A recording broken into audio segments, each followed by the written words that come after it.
Konnichiwa. All right, so let's just jump right into it.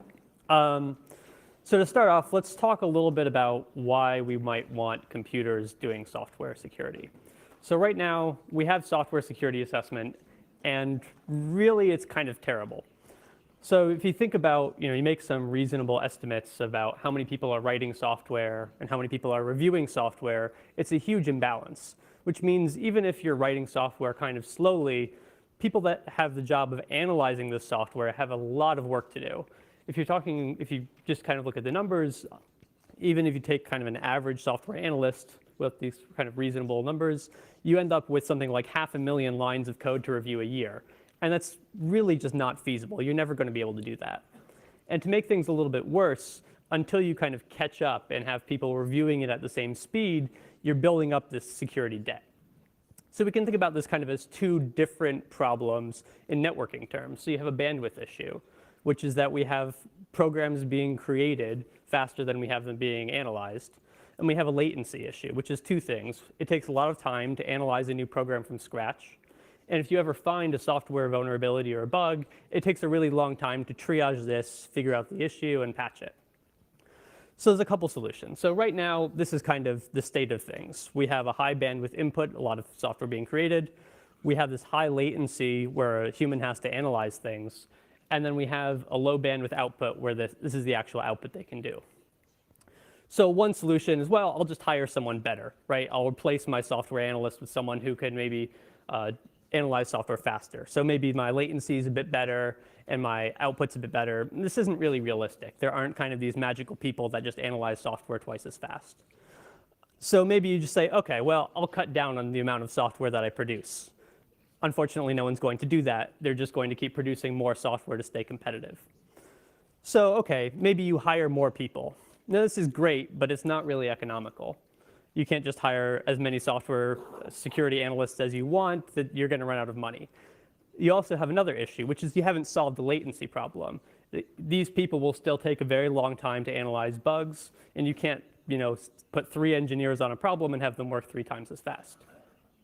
So maybe you say, fine, you know what I'm going to do? I'll just replace them all with a computer. This sounds great, and right now that's not exactly what we're going to talk about. This is still quite a while away. But maybe we can do something like this. We have computers and humans working together to try to solve the software security problem. Now, this still sounds kind of far out there. It sounds a lot like science fiction. But this is where we're going to start. So there's luckily kind of a group in the United States which kind of works on these far out science fiction projects called DARPA. So they're the people that have done kind of a few projects you're probably familiar with: GPS, a lot of the technology behind the internet, stealth aircraft, onion routing used in Tor, and so on. And they also host these kind of famous challenges. So the most common example of this that everyone, or a lot of people have heard of, is the DARPA Grand Challenge for self-driving cars. So this was in about 2004, and the idea was, let's try to make cars that can drive themselves through the desert. And here's kind of a picture of one. And if you look at it, this is not something you'd want to drive in, and it's probably nothing you could fit in because there's so many computers there. But now you look 10 years later, and we're actually kind of making progress in this area. So, it started out where you had this very rough technology, but today it's a lot closer to reality. And it turns out that the people that have led the Google self-driving car team, for example, actually participated in this challenge. So it's a direct relation between the kind of the work that they had to develop. So the idea was, well, let's do this, but for computer security. Now, this is a lot harder. The computer security problem is not as well defined as driving a car. So we can model it after these capture the flag competitions, which I'll talk about in a second. And of course, to actually get people interested in wanting to work and spend time on this, you have to give them a lot of money. So let's throw some money at the problem and say, if you qualify and you make a good enough solution, we'll give you a bunch of money. And if you actually win, if you can prove that you've created the best system, we'll give you $2 million. And this is what's known as the Cyber Grand Challenge, so what I'm talking about today. And so this is also a good time to talk a little bit about myself. So these CTFs, I've actually been playing them for a really long time with a team called PPP, which is usually the top-ranked team in the world. Sometimes we slip a little bit. I've also graduated from Carnegie Mellon University. That's the team that made that kind of gross-looking self-driving car. But it's a school that has participated in a lot of these challenges and does a lot of this engineering effort. I'm also a researcher at For All Secure, and this is a company no one's ever heard of, that's fine. But we work on kind of automated computer security, which basically means this is exactly what I do. This competition is kind of everything that I've been working on without ever hearing about it. So let's talk a little bit more about CGC. So it's based on an attack defense CTF format. And for those of you who don't know, we'll just go over a brief overview. So the idea is you have a bunch of these different computers, and you have a referee, and you have players. So the idea is the players try to hack into each other. So there are flags associated with services, so things maybe like email servers or web servers. And the idea is if you want to get points, you hack into them over the network, you recover the flag, and then you submit the flag to the referee. And the referee will say, yes, I see that you got the correct flag. So you get some points for capturing it. And green team, you lose a bunch of points because you were insecure. At the same time, you also do something called service checking or availability checking. So the idea here is if you have a web server and you don't want it to get hacked, well, you could just take it offline. And that's not really a valid solution. So what the competition will do is they'll say, OK, is your service running? They'll connect to it and make sure that everything's operating. And if you decide, oh, I'm just going to take my service down, they'll say, is your service running? They'll try to talk to it. And no, it didn't respond. So you lose a bunch of points for that. So just kind of to reiterate, there's a few different things your scores are based on. You have security. Basically, if you lose points if anyone has exploited you. You have offense, which is the opposite. So you gain points if you can exploit someone else.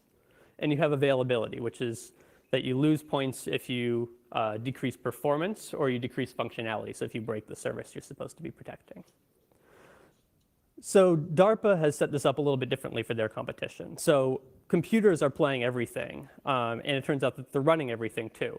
So rather than having the challengers host their own services, DARPA does it this time.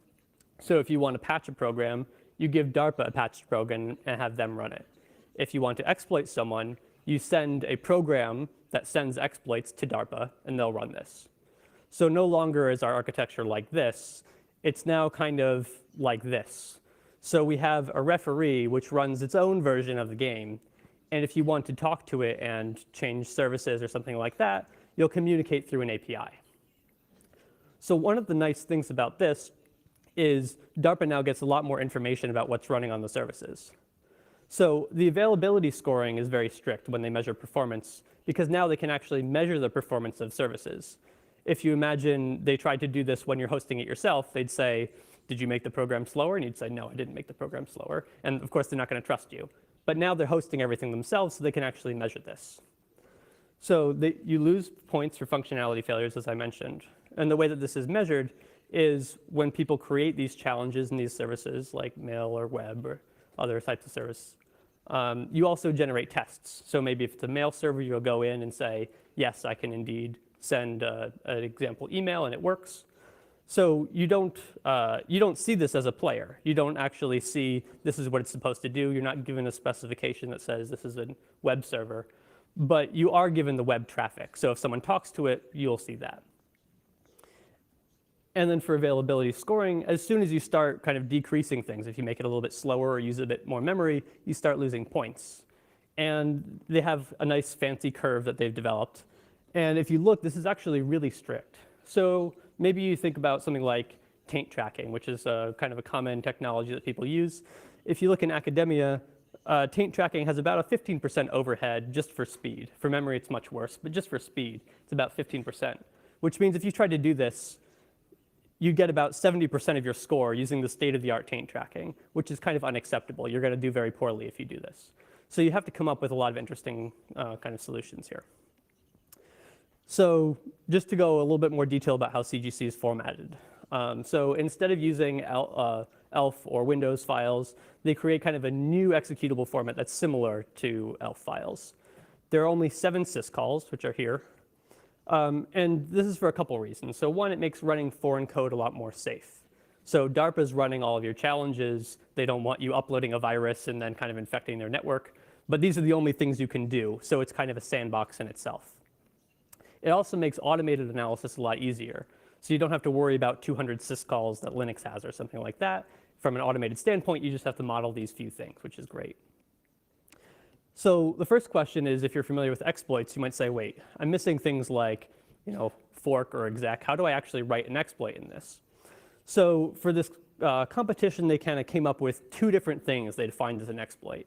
The first type is if you can control a register and the instruction pointer, then that's basically exploitable. It's not exactly the same as a real exploit in kind of modern terms, but if you can get there, then a human could kind of take over and handle everything else. And the second type is if you leak sensitive data. So this is kind of the common thing that you might think of with Heartbleed and something like that. All right, so the first thing to note is that even though you only have these 7 syscalls, there's still a lot of possibilities for complex programs. So you can have several binaries communicating. You don't have sockets, but you do have file descriptors. So you can have maybe 3 binaries that all talk to each other through IPC. You can have user space threading. You can have all this randomness and non-determinism and things like that. And all the code gets compiled down from C or C++ to x86 assembly. So in this format, they kind of created a few different bugs just that people were familiar with, kind of to show that it's not a limiting thing. It's kind of real. So you have things like Heartbleed, as we talked about, the Stuxnet infection vector, crack adder, which is a kind of famous example of a difficult to analyze bug, SQL Slammer, and so on. So the idea is, the bugs themselves aren't important, but you want to show that you're not sacrificing complexity. And if you can analyze these things, you're solving real challenges that are interesting. All right, so let's talk about Mayhem. So this is a system that was created by our team for All Secure. And I'm not going to kind of make this a fancy journey. We were the winning system, yay. So here's a picture, exciting. All right, but I'm going to talk more about the architecture. So the overall architecture was similar to kind of how a lot of teams did it. The idea is, you have a lot of different components, each with different responsibilities, and they'll all talk to each other kind of over one centralized system. So let's go into this a bit more. The first thing you need to worry about is robustness. So we have a completely automated system, and first you need to keep it running. And this is difficult when you don't have people like system administrators. This is kind of a problem that we still have. You're also talking about running untrusted code. You're analyzing binaries that other people are writing, and you don't know what they're going to do. You also have to analyze programs that you've never seen before. I don't know if I'm going to get a mail server, web server, chat server, something completely new. I have no idea, so I can't kind of create heuristics knowing what I'm going to expect. It's also a distributed system. All of these systems are about 2,000 cores across 64 different machines. And now you think, okay, these are all difficult but pretty reasonable problems, but now do this in an adversarial setting, right? Now you're doing this, and you have 6 other teams competing, trying to take your machine offline because they want $2 million. Makes things very difficult and very interesting. So there's a few reasonable things you can do to start. Put things in a sandbox. So for us, ran everything in setcomp, also with resource limits, also inside of virtual machines for hardware isolation. And then we have redundancy. So if one of our machines has a hardware failure, we don't stop the competition and get to start over. So we need to make sure that we can handle any machine failing. And also assume that things are going to fail, things are going to break. So make sure that you can easily detect this with liveness checks, and then make sure that you can start things up again. Now this seems kind of simple, but if you think about it, you look at a lot of antivirus products, for example, and even this first step of sandboxing, they're not doing. So it seems like kind of a silly thing, but a lot of the lessons here really do carry over to other software areas. So, okay, we have a system, it's running. What are we going to do? Well, let's start off by trying to find bugs. So one of the ways we can do this is symbolic execution. This is kind of the standard thing that people talk about in modern academia. So the idea is you'll represent the program symbolically with kind of formal mathematical expressions, and you can use something like a SAT solver or an SMT solver to generate inputs. So just a quick example, I'm not going to go too much into detail, but here's an example kind of pseudo-ish C program. So you take your input, you treat it symbolically. And what you do is you can build up this control flow graph, and you have kind of these gray boxes which are path constraints. So these are expressions that are true or false values. So maybe if this is false, we're going to go here. We're going to return -1. If it's true, we're going to move on to another check, another path constraint. And so we can kind of fill out this whole thing until we've represented this program. And the idea is, if we want to get to that print statement at the bottom, what we do is we take those 3 path constraints in gray, we say those are all true, and we go to an SMT solver and just ask it for a satisfying input. That's the basic idea. The other way to find bugs that a lot of people work on is fuzzing. This is basically what everyone actually uses today, kind of the industry standard practice. The idea here is you just send values to a program, you execute it, and you see what happens. You can also instrument the program. You might do this because running a program and seeing if it crashes or not doesn't really tell you a lot. Most of the time it's not going to crash and you don't learn anything. But if you instrument it, you can do a little bit more. So let's kind of look at our example again from before. We'll cut it down a bit though. But we can have here, this isn't quite the control flow graph we have, more of a transition graph. So if we throw random value at this, let's say that they're all integers. We throw a random value. With overwhelming probability, it's not going to be 42. And with a tiny probability, it will be. So if we happen to magically guess 42, it's going to go on to this next check. And then if we happen to guess elite, it'll go on to this print statement. So let's think about what happens when we fuzz it. So we throw some random value at the program. Well, of course, nothing happens. It's not that interesting. We picked random values and we weren't lucky. We can kind of guess another random value. Maybe this time we got our B correct, but we're just executing the program. It doesn't know that it's kind of closer, so nothing happens. Again, it goes to the same place. Now maybe we execute this a few billion times, and eventually we get lucky. Maybe we guessed A 42. And so now something interesting happens. The program takes this other branch. And so this is kind of nice because now we've instrumented the program and we see, oh, it took a different branch this time. That's interesting. And so now maybe we keep A as the same value and we only vary B. And so now, okay, that was a bad guess. We can try again. And this time we've gotten it correct. And so the nice thing here is we were able to make these 2 highly improbable transitions one after the other. If we were guessing without instrumentation, the odds of doing this would be something like 2 to the minus 64. However, we have 2 different transitions, which are each 2 to the minus 32, and they don't multiply because we can make this partial progress because we're having instrumentation. So how do you actually do this instrumentation? This is kind of still a problem that we don't really have an answer to.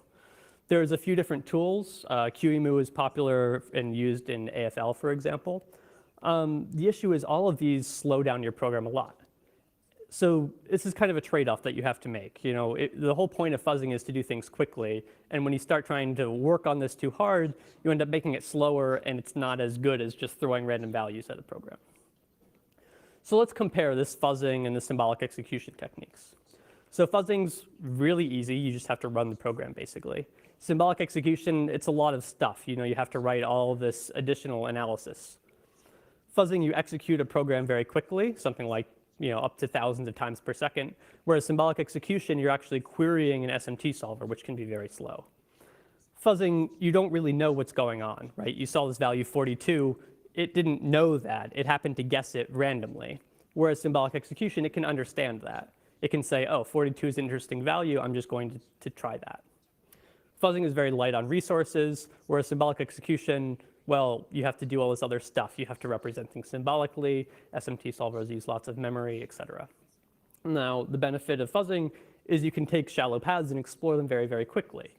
Whereas symbolic execution, well, if you're patient, it's great because you get to explore nice, deep paths. And fuzzing, you have to worry about stalling. Maybe you got unlucky and the program, was stuck trying to make one of those highly improbable transitions. And with symbolic execution, you have to worry about path explosion. Programs can be exponentially complex, so trying to represent every possibility might not be feasible.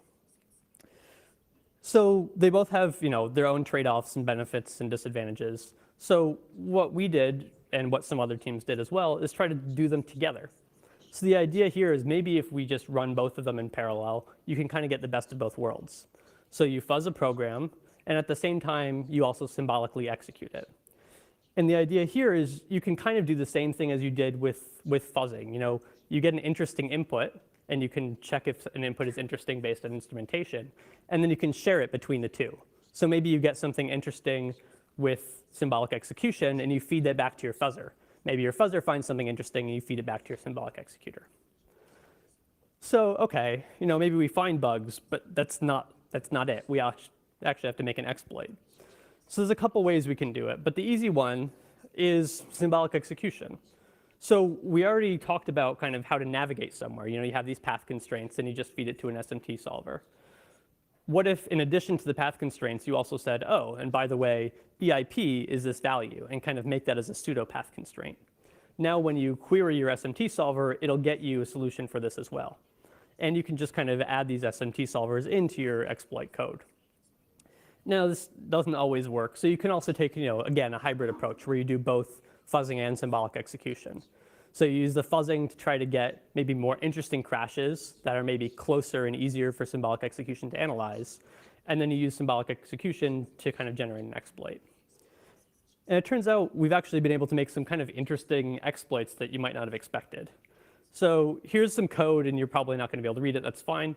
But the basic idea is, here's just kind of a snippet, and there's a tiny, very subtle bug in here, right there, or there. So it turns out that this has a null byte overwrite. You're allowed to write a single null byte out of bounds. Now, if you think about this, that's not an easy thing to exploit. So let's talk about how you do that. Well, so in this particular example, it turns out that you can actually overwrite the lowest byte of EBP, the base pointer. And you're doing this inside kind of one layer deep of a call stack. And so it turns out if you overwrite the lowest byte of EBP, of the saved EBP, then the call frame above you is going to use the same base pointer to address a buffer. So if you write to that buffer later, now the address is shifted over and it's going to be incorrect. So if you do this first, and then you send another command to do a separate write, now you're actually going to be able to overwrite EIP. So this sounds pretty difficult, especially if you're not used to kind of exploitation. This is the sort of thing where a talented person could knock this out in maybe a few hours. It turns out in this particular example, our system was able to find the bug and exploit it without any human intervention in 105 minutes, which actually was pretty surprising to us. That's pretty cool, in my opinion. So, okay, now let's talk about patching. The first question is, how are you actually going to modify a program that's given to you? It's compiled, it's stripped, you don't have any information about what it does, so what are you going to do? So there's a few different ways that you can do this. So the first one is binary hot patching. So the idea here is, well, you start off, you just find more space in the program, or maybe you create some more space, and then you redirect control flow there. So we'll go over a quick example. So here's kind of a snippet of assembly, and maybe this comparison line. Maybe you're worried about the value of ECX. So what you're going to do is you're just going to make another block somewhere else in memory, wherever you can fit it. And before you do this comparison, you're going to do a little bit of stuff. You're going to save off some state so you don't clobber anything. You're going to check the value of ECX. Then you're going to restore. And then you're going to do the comparison. So what you can do is now you just overwrite the old instruction with a jump to this new location. So you'll do this kind of instrumented block, and then you'll jump back to where you were before. So the benefits of this is, well, it's really easy to write this. This is kind of the method that most people do when they're trying to do this by hand. And so you're not likely to kind of introduce bugs in the program. But there's a lot of disadvantages. It's really terrible for speed. If you think about something like an instruction cache, every time you're jumping to this distant place, you're totally throwing out all the instructions that you've cached. And it's really terrible for performance. It's also bad for memory performance, because now every time you want to add just maybe a single line of assembly, you might need to create this whole nother basic block in the program, and that's very expensive. So how about this other method? Let's talk about static binary rewriting. So the idea here is you basically just change what you want. And of course that doesn't work, so then you have to go back and fix everything that you broke. So again, let's kind of take the same example. So again, we want to check this comparison instruction. So what we do is we just insert a bunch of assembly. Now you might look at this and say, well, that doesn't quite work. You have a bunch of these addresses, and now the addresses are all totally wrong. So now you have to go back and change all the addresses. And that's basically the entire technique. So this is nice because, well, it's really good for memory performance. You've inserted kind of the minimum code possible. It also has very good speed because no longer are you totally throwing out the instruction cache, you're preserving locality. The disadvantages here, well, every time you miss a single one of those pointers, you totally break the program. So it's a very tricky thing to do. But it turns out this is actually the technique that we favored in our own solution. Now, one last thing that's worth talking about is recompilation. So the idea here is, well, try to take a high-level representation of the program. You don't have this by default, but maybe you can do something like decompile it or lift it to LLVM. And now if you have a high-level view, you can apply high-level patches and then just compile it back down. So here's a basic example. We have some assembly code. We kind of decompile it to this high-level view. Maybe we want to change how the comparison was done. We don't want to check A equal to B. So you apply this high-level patch. Then you can compile that down. And the cool thing here is, your registers may have totally changed around. All the pointers might be totally different. It doesn't really matter because you're a compiler, and compilers can kind of handle all that for you. So the benefits here, well, the performance it's hard to rival this performance. It's basically exactly the same as compilers do, at least in an optimal case. The other nice thing is you can perform high-level patches. So in this case, you can make patches at the source level instead of trying to reason about assembly, which can be kind of annoying. The disadvantage is, well, you need a decompiler. And this turns out to be really, really hard. And the other thing is, maybe you can kind of make an okay decompiler, but now you need a lot of optimizations because, you might lift it to this high-level language, but this high-level language adds a lot of overhead. So when you compile it back down, now your program's 3 times as slow because it's now keeping track of maybe CPU flags that didn't actually matter or something like that. So one cool thing about this, we talked a little bit about instrumentation before. If you have a good solution for patching, you can use this for fuzzing as well. All you have to do is take the exact same thing that you were doing to insert patches, maybe for security checks, and you can use them to instrument your code. So you just insert a little bit of a block, basically the same as you might do if you wanted to insert compile time instrumentation like a tool like AFL might do. So that's kind of a nice little trick. So once you can actually modify a program, what are you going to do? So there's a couple things. So, given a binary, where are you going to apply patches? So the first thing you might think of is, well, I guess every memory access, right? Those are potentially unsafe operations, but programs do a lot of memory accesses. This is going to be entirely too slow. So maybe you say, okay, well, I have like a symbolic executor. Maybe I can prove some of these memory accesses are safe. Well, that's better, but it's still really, really slow. So maybe you develop some heuristics and you say, oh, this memory access looks like it's dealing with a buffer. I know buffers are unsafe. Maybe I'll check this. That's a lot better. It's not perfectly safe. Now you have to come up with these heuristics, and that can be really difficult. So there's a couple other things, and these are the methods that we ended up going with. The first one is wherever you find bugs. Now, this is an obvious choice if you can find all of the bugs, but of course you can't. But it's nice because, you get minimal overhead, right? You're only inserting things where there's actually a problem, and that's great because you're not adding all this extra code. And it also protects all the bugs that you know about, which makes you feel really good about yourself. The other option is maybe you try to patch everything that can affect control flow. So this is a great thing because, you protect jumps, calls, returns, anything like that. And if you've done this properly, you can actually make sure that it's not possible for someone to redirect control flow for your program. Now, this doesn't protect against every single bug. For example, the heartbleed style bugs or logic bugs, this isn't going to break those, but it will protect against someone overwriting EIP if you do the right thing. And there's still a little bit of overhead, but this is significantly easier to do than you might think. Now, the other option is, well, the other thing to think about is, okay, well, I want to patch bugs, but what does it really mean to patch a bug? So, say I've inserted something and I find out that this program crashes, what does it mean to patch something? So, what's responsible for causing the crash? So the first thing you can look at is, well, maybe you have access violations or something. You have an out of bounds write and you saw your crash. So you can look at the registers and say those registers were too big. Or maybe you have an execution violation and so, you returned to 0. You had some kind of weird overwrite. So maybe you instrument the program under pin and you go back and you find the return address that did the wrong thing and you say that's the responsible instruction. So if you want to patch it, you just kind of add in a little bit of code that verifies the instruction's not going to crash. Now this sounds great when you first think about it, but you realize this doesn't actually address the problem. You haven't really fixed any bugs. Maybe you've made your program no longer crash, but that's not the same as fixing the actual bugs.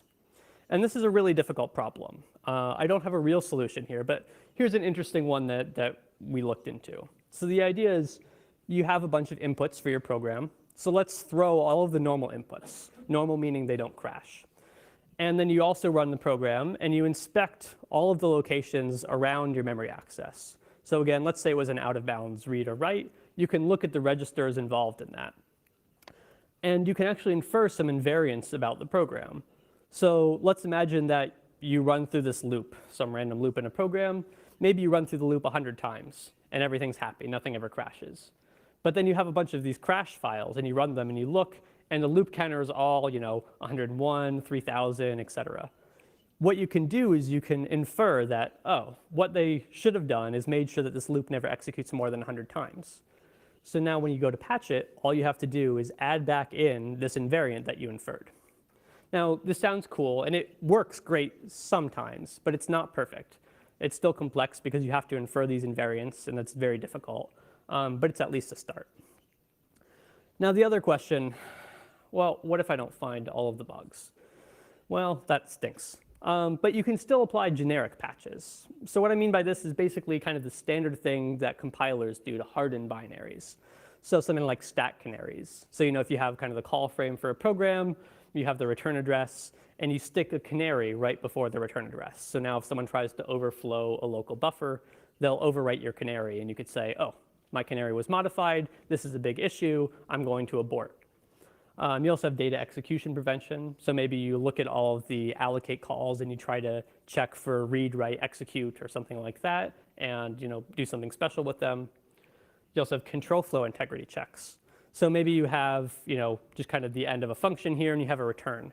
So you say, well, what can possibly come after this return? What functions may have called here, and where are the valid destinations?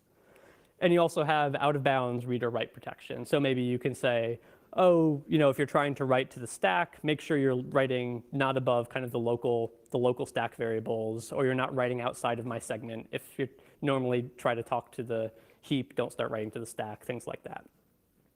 So the issue here is even for compilers, these aren't free. You have a lot of overhead for these.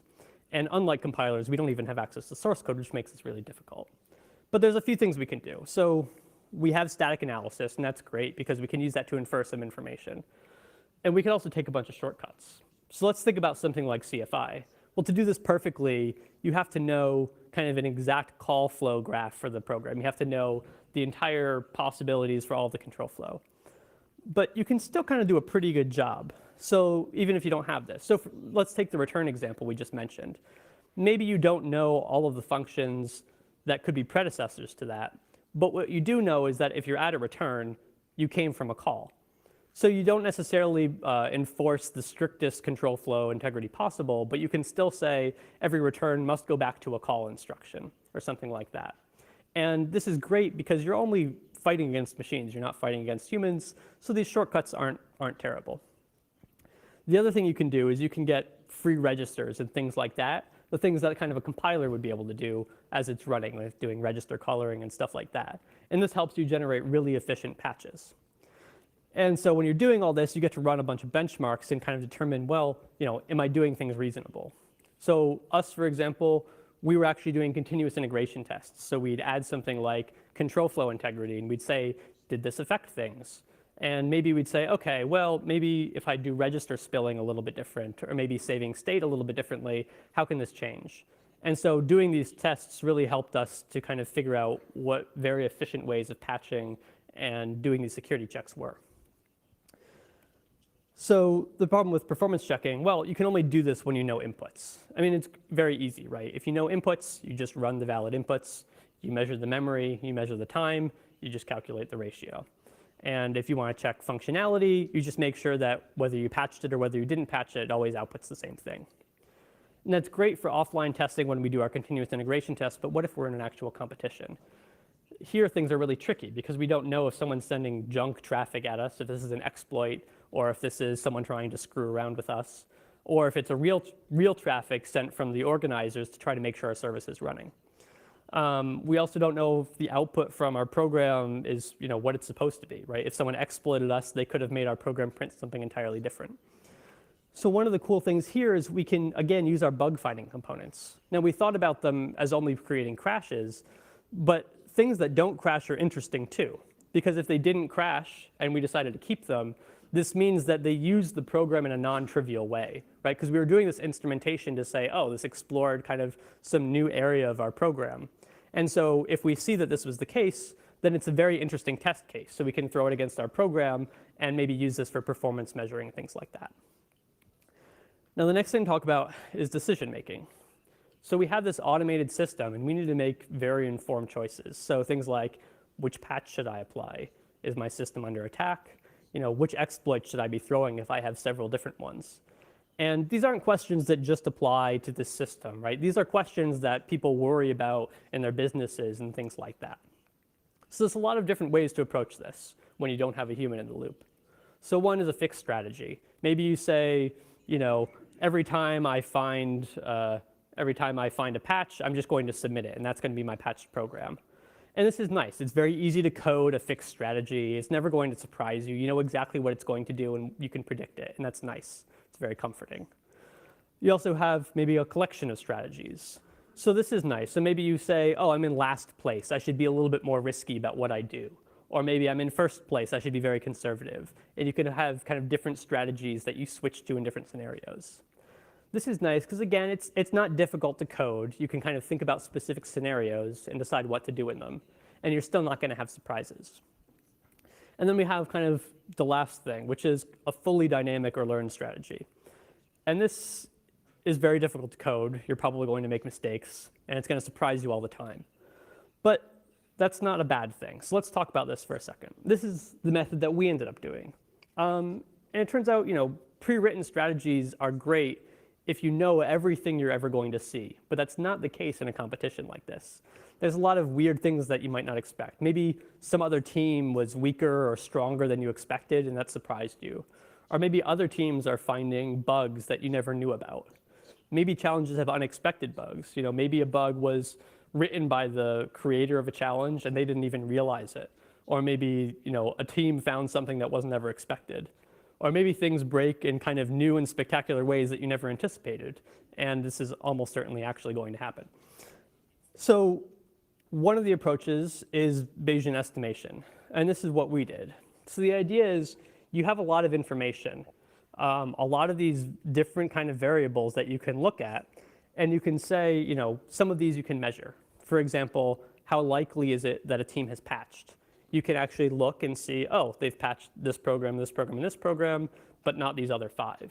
So you say, on average, they patch 60% of their programs. And so now this is interesting, right? Because if they patch something new, that means they probably knew something about it. So you can kind of look at all of these different variables and tie them together in this giant kind of Bayesian expression and come up with something that says, how likely is it that I'm being attacked? So this is really great. The problem here is it's really difficult to tell if you're making a good decision or not. But it turns out that a lot of the decisions that our system ended up making were very intelligent in ways that surprised us. So here's kind of a random screenshot from the competition. So this was some random service. And you look and there are 4 teams that patched it. Our team did not patch it. And you might look at that and say, well, those teams were being smart. I see a team has exploited it. Why didn't you ever patch it? Well, it turned out we were the only team that exploited it. And our system was able to reason and say, well, this was a really difficult challenge. I don't see anyone else that's doing anything that looks like an exploit. So, I'm fairly confident that no one else has exploited this besides me. And so it decided I'm not going to patch it. I'm not going to risk, losing performance overhead or anything like that. And here you can see that was absolutely the right thing. We were the only team that exploited it, and it guessed correctly. Which, again, kind of as the challenge or as the author for this thing, it's actually really surprising to see it making these decisions that I'm not confident I would have been able to make. And it's great. Again, this isn't just applicable for these sorts of games. If you have traffic and you're not sure if it's malicious or benign, maybe you think you're under an attack and you don't know what you should do with your servers. Should you turn them off? What are the benefits of patching the service if someone releases a new patch? Is it going to break things or not? And the amazing thing is, imagine if you could do this all in real time. So, our system could do this in something like a minute. Whereas if you take me playing these competitions as a human, maybe I'll read some network traffic and I'll look at something and say, I don't know what this is. I'll go to someone else and ask them. I'll say, you reverse this program. Does this look bad? And they'll look at it and, oh yeah, that looks like an exploit. We should do something about it. And you take this, and it's this giant pipeline that takes something like 15 minutes, whereas our program can do this very quickly. So kind of tying all this together, what do we do? So we receive a compiled program. Then we do two things. We patch it, generate a patched version, and an instrumented version. So we can start using symbolic execution and fuzzing to try to uncover new inputs and interesting things. Most of these are not going to crash, and we can use those to test our patches, both for functionality and for performance. And we can also use all of our crashing inputs to try to generate exploits. And then you win. So where is this going? What's the future of this technology? So the first is testing, right? I mean, imagine you have this in your software development cycle. And some people are working on stuff like this, and I think it's basically going to be a necessity in just a couple years. But you can also do things like test software during deployment. Maybe you never had access to the source code in the first place, and so you couldn't run static analysis software. Maybe you're using kind of third-party products and they won't release their source code. Maybe the vendor went out of business, but you can still test it using these techniques. And this is very close, actually. I mean, this is basically things that we're able to do today with this technology. You can also do a lot of triage and offense research. So right now, if you're doing fuzzing, you probably get a lot of crashes. And most of these crashes are interesting and they should be fixed, but they're not actually security critical problems. And if you have 1,000 of these, you don't really have the time to go through all of them. But the nice thing is if you have an automated system that produces exploits, you know immediately if something's security critical, right? If you can produce an exploit for it, then yes, this is a security issue and needs to be fixed immediately. Now, this isn't perfect because there might be things that are exploitable but your system might miss, but it's still a nice kind of first pass. The other area is response. So detecting 0 days, for example. This is something that remains incredibly difficult, and humans take a long time to kind of detect these exploits. So if you could automatically detect exploits and also do things like automatically triage them, and maybe you won't do it all by hand, or you won't do it all automatically, but you might use this to assist humans. And maybe you also use these exploits to create patches like we talked about. That would be amazing. And moreover, imagine if you could do those last three things in a matter of minutes. Now this, is still not quite here, but this is the future that we're looking at. Now the other area is protection. So imagine you could take software that was closed source and apply patches to it. Maybe you're not going to fix every single bug, but you can actually harden it. If you think of something like lazy vendors who still apply software protection mechanisms from the 1990s, if someone is able to find a bug, they're going to exploit it no problem. But if you were able to just harden these binaries and introduce things like randomization or control flow integrity, that's going to do amazing things. You could also test these patches automatically. Maybe you fuzz them and you realize, oh, it actually broke this small functionality. As a large corporation, you're not going to want to run untested patches, but if you test them automatically, that would be a huge win. So where are we with this today? Well, let's kind of look at maybe our other grand challenge friend with a self-driving car. So on a scale of this, kind of rinky-dink car that you might have catch on fire in the desert to maybe a Mercedes concept car from the magical future, a Google concept car is about here. They're not fully fledged yet. You're not going to jump in one and drive across the country, but they do a lot of good things, and you're probably not going to die. Well, we're about here. We're several years past this kind of car driving and crashing in the desert. We actually do a decent job. We can run on modern software sometimes, but we're still a long ways off from being able to just solve all of the problems I just mentioned automatically. So what still needs to be done? Well, porting to modern systems. So this is actually partially done. Our system runs on Linux, but it doesn't run on OS X or Windows, for example, and it only runs on x86 right now. Scaling to large-scale programs. We can run things like maybe FFmpeg or ImageMagick. We can't run something like a browser and try to run that whole thing symbolically. It's just too large.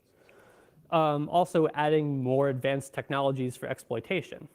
If you want to know if something's exploitable or not, you don't just want to try a few things. You want to have the full arsenal that humans have, which is very difficult.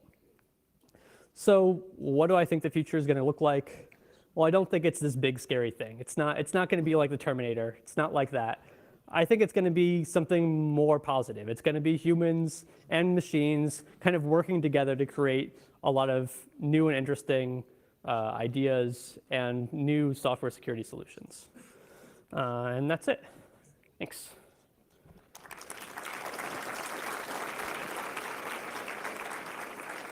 I think there's time for a couple questions. So, yeah, if people have questions, I can listen to. それでは、少しお時間ございますので、質疑応答のお時間とさせていただきたいと思います。ご質問ございます方、挙手をお願いいたします。係の者がマイクをお持ちいたします。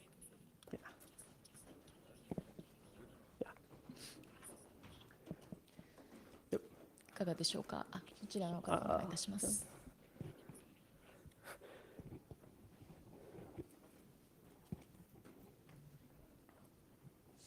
Very interesting talk. Regarding the scoring system in the competition, so do I recall correctly that you get points for controlling, for example, a register or, for example, leaking some information? Was that correct? Yes, that's correct. Right. So with binary exploits, well, you should be able to detect those and patch those, but what about, let's say, business logic types of issues? Do you see that this same approach could be usable for those as well? So I think for something like business logic, the idea, well, what would work there is if a business was able to come up with a specification and hand it to you. Without a specification, all we can come up with is say, well, programs should never segfault. That's a true specification, but it's not as tight as it could be. But if someone was able to say, money in an account should never be negative or something like that, or transactions or something should never be negative. If you were able to give us a specification like that, then we could run all these test cases, and again, as we're fuzzing, as we're symbolically executing, we could see if that's ever violated. So I think that's the solution there. The issue right now is software developers hate writing anything additional like specifications, so it's tough, but I think that's where we need to go. What about finding those specifications automatically in the same way? I don't know I haven't spent a lot of time thinking about it because it's not been something I've been working on, but I think there's possibilities there. I think there's a lot of work that could be done, and I think a lot of these techniques, like inferring invariance, could apply there if you thought about them a little bit more. Right. Thanks a bunch. Sure, thanks. Any other questions? もう一方いかがでしょう。こちらの前の方お願いいたします。マイクをお持ちしますのでお待ちください。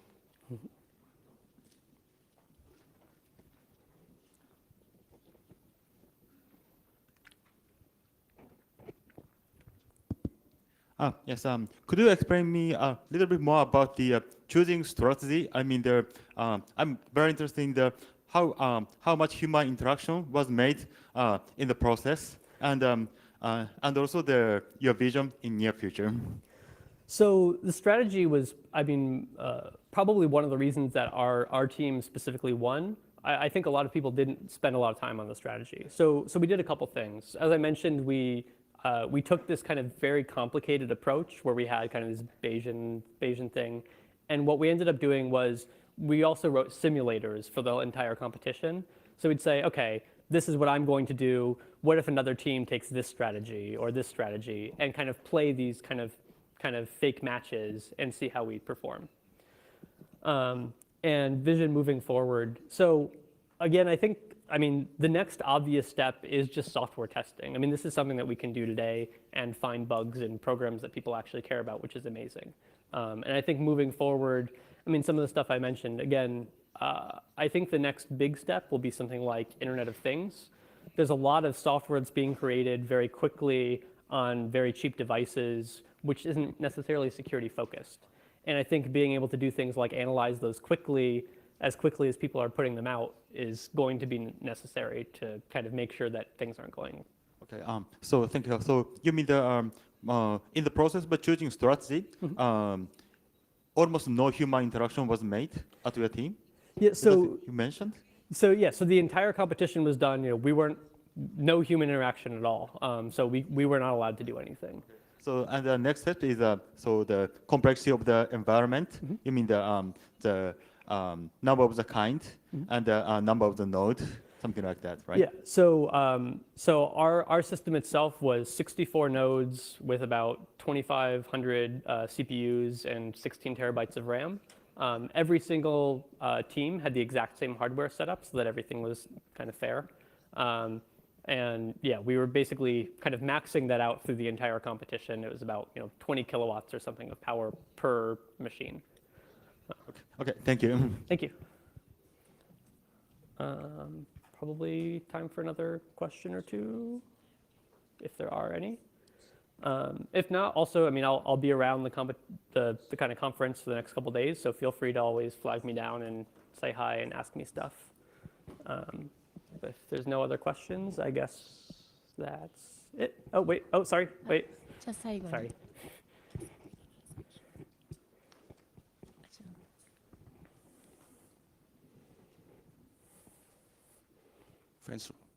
Thanks for a good talk. I would like to ask, how can you seed your input? You know, when you seed your input to randomize the input, the seed is very important to decide.